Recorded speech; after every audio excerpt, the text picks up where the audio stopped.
മറിയത്തിൻ്റെ സ്തോത്രഗീതം. മറിയം പറഞ്ഞു, എൻ്റെ ആത്മാവ് കർത്താവിനെ മഹത്വപ്പെടുത്തുന്നു.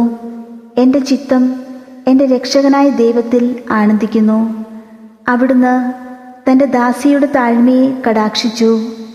ഇപ്പോൾ മുതൽ സകല തലമുറകളും എന്നെ ഭാഗ്യവതി എന്ന് പ്രകീർത്തിക്കും. ശക്തനായവൻ എനിക്ക് വലിയ കാര്യങ്ങൾ ചെയ്തിരിക്കുന്നു. അവിടുത്തെ നാമം പരിശുദ്ധമാണ്.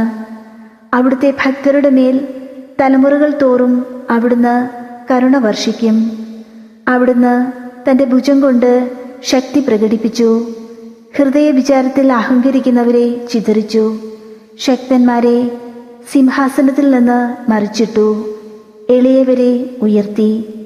വിശക്കുന്നവരെ വിശിഷ്ട വിഭവങ്ങൾ കൊണ്ട് സംതൃപ്തരാക്കി. സമ്പന്നരെ വെറും കൈയോടെ പറഞ്ഞയച്ചു. തൻ്റെ കാരുണ്യം അനുസ്മരിച്ചുകൊണ്ട് അവിടുന്ന് തൻ്റെ ദാസനായ ഇസ്രയേലിനെ സഹായിച്ചു. നമ്മുടെ പിതാക്കന്മാരായ അബ്രഹാത്തോടും അവൻ്റെ സന്തതികളോടും എന്നേക്കുമായി ചെയ്ത വാഗ്ദാനം അനുസരിച്ചു തന്നെ.